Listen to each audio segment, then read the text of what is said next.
Selamat datang di podcast Orang Kita. Sukacita kedatangan Paus masih terasa sampai hari ini, meski Paus Fransiskus telah kembali ke Vatikan beberapa waktu yang lalu. Kunjungan apostolik yang cukup panjang yang dimulai sejak tanggal 2 dari Roma sampai di Jakarta di tanggal 3. 4 hari Jakarta dari tanggal 3 sampai tanggal 6. Dilanjutkan perjalanan menuju Papua Nugini selama 4 hari. Kemudian 4 hari berikutnya ke Timor Leste. Dan 3 hari berikutnya ke negeri kota Singapura. 12 hari, hampir 2 pekan, Paus Fransiskus mengunjungi Asia Oseania yang diwakili oleh 4 negara. Indonesia, Papua Nugini, Timor Leste, dan Singapura. Ini perjalanan terpanjang dalam periode kepausan Sri Paus Fransiskus. Lebih dari 15 jam harus beliau tempuh perjalanan dari Bandara Leonardo da Vinci di kota Roma ke Bandara Soekarno-Hatta di Jakarta. Lebih dari 15 jam untuk seorang paus yang telah menginjak usia 87 tahun. Sebuah rahmat bagi kita, masyarakat umat Katolik Indonesia, yang boleh berkenan menghadiri sejumlah kegiatan. Baik kegiatan yang berlangsung di kota Jakarta, di sekitaran gereja katedral, melalui pertemuan-pertemuan dengan para uskup, para pastor, dan juga biarawan-biarawati, serta pertemuan dengan para imam Yesuit. Juga pertemuan yang amat menarik dengan imam besar Masjid Istiqlal, Profesor Nasaruddin Umar. Pertemuan yang menghangatkan. Foto-foto yang ditampilkan di media adalah foto-foto betapa kedua tokoh agama tersebut memperlihatkan hubungan yang sangat harmoni, sangat saling menghormati satu sama lain. Sri Paus mewakili Katolik dan Profesor Nasaruddin Umar mewakili Islam. Kemudian puncak pertemuan dengan Sri Paus bersama umat Katolik tanah air adalah Misa Akbar yang berlangsung pada hari Kamis tanggal 5 September 2024 di Gelora Bung Karno, Senayan, Jakarta. Lebih dari 89.000 umat Katolik hadir dengan tertib rapi. Misa baru berlangsung pada pukul 16.45 sore, tapi umat sudah datang memenuhi bangku-bangku tribun di seluruh kompleks GBK Senayan sejak pukul 12 siang. Termasuk umat dari keuskupan yang ada di Flobamora. Kami ikut mendampingi umat Keuskupan Agung Ende misalnya. 61 rombongan Keuskupan Agung Ende ikut ambil bagian dalam misa tersebut. Kami juga bersyukur saya bersama keluarga juga hadir pada kesempatan tersebut, melihat langsung, menghadiri langsung perayaan iman. Perayaan yang menunjukkan betapa kasih Tuhan menghadiri, mendatangi, mendampingi kita umat Katolik di tanah air lewat sosok Sri Paus Fransiskus. Banyak cerita Sri Paus yang terjadi di Jakarta. Cukup banyak ibu-ibu yang membawa, menggendong, serta bayi-bayinya untuk mendapatkan berkat khusus dari Sri Paus. Ada kabar misalnya seorang bayi atau anak kecil dari beberapa orang Flores yang tinggal di Jabodetabek yang kemudian dengan gigih mendatangi atau mendekati kedatangan Paus, misalnya di wilayah Cikini atau di daerah yang di mana Bapak Paus menginap atau tinggal selama di Jakarta, yaitu di Nuncio Apostolik atau Kedutaan Vatikan. Juga ada cerita misalnya anak teman kami Eja Arot si JC yang kemudian dipanggil khusus untuk kemudian diberkati oleh Sri Paus ketika mendatangi kawasan kantor KWI di Jalan Ciut Meutia. Cukup banyak kisah di mana banyak orang Katolik yang hadir meminta berkat khusus dari Sri Paus, dan itu dilakukan Sri Paus dengan sukacita. Termasuk beliau juga memberikan semacam souvenir khusus, souvenir khas Vatikan berupa rosario atau kontas rosario. Cerita tentang Sri Paus masih akan kita kenang mungkin berpuluh-puluh tahun kemudian, di mana 4 hari Sri Paus datang ke Jakarta. Dan 4 hari itu menjadi waktu yang sangat istimewa bagi kita. Cukup banyak buku yang ditulis berkaitan dengan kedatangan Sri Paus ke tanah air. Kompas misalnya menerbitkan 3 buku trilogi, Sang Pemimpi, Sang Paus di Dunia Baru, dan 1 judul yang lain. Bahkan orang kita, Bapak Antonius Ratu Makin, menerbitkan buku khusus kedatangan Sri Paus berjudul One World Messianic System. Buku tersebut merespon Laudato Si Kepausan Roma yang diterbitkan khusus berkaitan dengan kunjungan Sri Paus Fransiskus 2024. Subjudulnya adalah Sistem Sosial Baru Berdasarkan Virtu Tatanan Dunia Baru Pancasila. Menariknya, buku ini diberi kata pengantar oleh Uskup Agung Ende, Monsinyur Paul Budi Kleden SWD. Dan juga kata pengantar yang lain yang kedua ditulis oleh Kiai Haji Nasaruddin Umar, Imam Besar Masjid Istiqlal. Kita tahu Bapak Antonius Ratu Makin adalah orang kita. Beliau adalah wartawan, jurnalis pada sejumlah media. Beliau adalah wartawan senior yang hari-hari ini bermukim tinggal di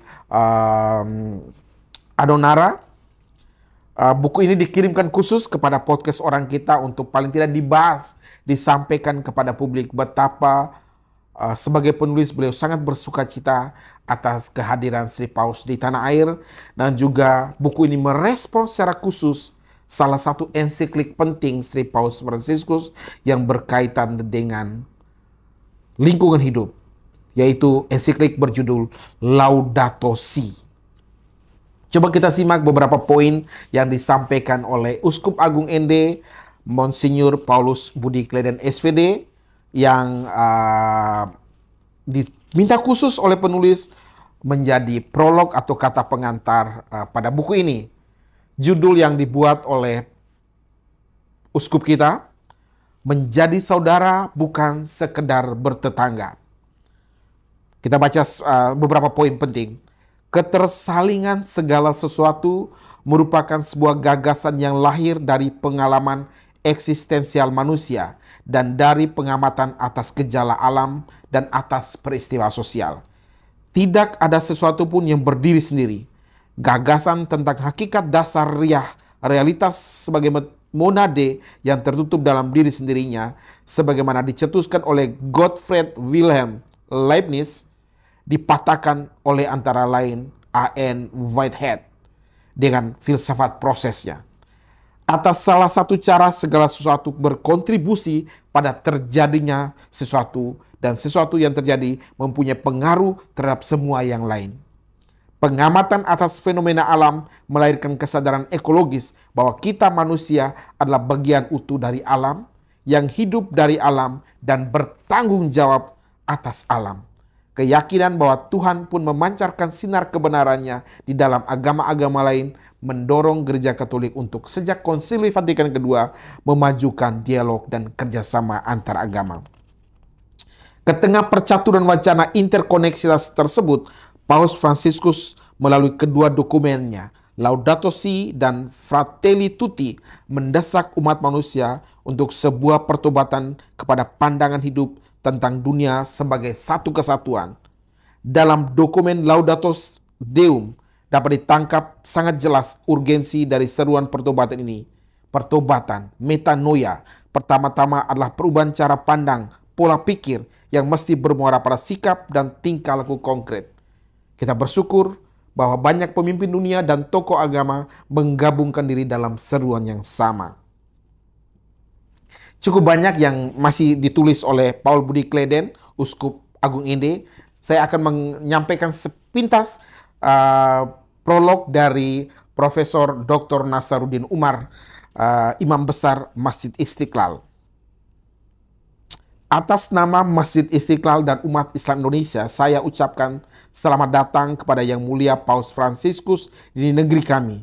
Secara khusus saya ingin berterima kasih karena telah berkenan mengunjungi Masjid Istiqlal ini dan melihat terowongan silaturahim yang menghubungkan dua dari sekian banyak rumah ibadah kebanggaan bangsa Indonesia, yaitu Masjid Istiqlal dan Gereja Katedral.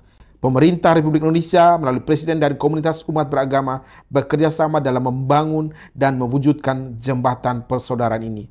Lebih dari sebuah karya arsitektur dan artefak budaya, terowongan silaturahim merupakan salah satu simbol terpenting tentang toleransi dan persaudaraan kami di Indonesia. Kami menginginkannya menjadi oasis spiritual dan kesejukan di tengah kerumitan dan hiruk-pikuk dunia akibat konflik berkepanjangan bernuansa agama. Secara spesifik, kami merasa senang dan bahagia ketika diminta oleh penulis untuk berkontribusi dengan menulis kata pengantar untuk karya baik ini. Mesianisme yang menjadi pokok pikiran buku ini dalam maknanya yang sederhana merupakan salah satu karakter bersama yang dimiliki oleh agama-agama Abrahamik. Meskipun mungkin ada perbedaan antara Mesias dalam Kristiani dan Islam, terdapat kesamaan yaitu bahwa Mesianisme menolak kebatilan dan menegakkan keadilan dan perdamaian, serta mewujudkan kesejahteraan umat manusia. Itu sedikit kata pengantar dari Kiai Haji Nasaruddin Umar. Saya perlu sampaikan bahwa penulis buku ini, Bapak Antonius Ratumakin, atau juga dikenal dengan Antonius Kopong Liat Ratumakin, berasal dari desa Lamavolo, Tanah Boleng, Adonara, Flores Timur. Pendidikannya di SMP Nyiur Melambai, Tanah Boleng, lalu SMA Katolik Swastiatus dan Pasar, Bali, kemudian Akademi Akuntansi Jayabaya di Jakarta, sempat melanjutkan pendidikan di University of Santo Tomas di Manila, Filipina, di Master Business Administration. Pekerjaan bidang media, broadcast televisi, sekarang ini menjadi konsultan media dan sistem. Sebelumnya adalah agensi untuk beberapa broadcasters, dan sebelumnya adalah karyawan RCTI. Buku yang pernah ditulis adalah buku Orang Flores Menanggap Wayang, Risalah Tata Ulang, dua kumpulan puisi Luka Suci, Menyaksikan Kata, Perangkap Operasional Pancasila, refleksi karya pastoral Uskup Anton Painratu, dan buku Ekot Tuanea Koli Kebako. Dan masih ada beberapa judul buku yang lain yang ditulis oleh Antonius Ratumakin. Betapa kehadiran Sri Paus Fransiskus membawa kabar gembira, sukacita bagi segala macam aspek kehidupan, terutama dunia kepenulisan, dunia buku, dunia penerbitan buku. Ketika kami mendatangi toko buku Gramedia misalnya, cukup banyak buku tentang Sri Paus yang dipajang di toko buku tersebut, dan cukup banyak pembeli yang membelinya dan kemudian membacanya untuk memahami siapa sesungguhnya Sri Paus Fransiskus yang begitu teguh menjadi pelayan gereja di usianya yang cukup lanjut, 87 tahun. Dan kini di berita terakhir di hari Minggu kemarin, Sri Paus sudah kembali memimpin misa di Basilika Santo Petrus dan ikut kembali memberikan berkat bagi umat dan bagi kota Roma. Dan kita ucapkan semoga Sri Paus senantiasa sehat, senantiasa bersukacita, terus menjadi gembala utama Gereja Katolik di dunia. Dan kita umat Katolik Indonesia akan menjadikan kunjungan apostolik Sri Paus sebagai hadiah, kabar gembira, kabar sukacita yang akan terus mewarnai perjalanan rohani kita, perjalanan iman kita. Kita semakin teguh dalam iman, pengharapan, dan kasih. Demikian podcast Orang Kita. Tuhan memberkati.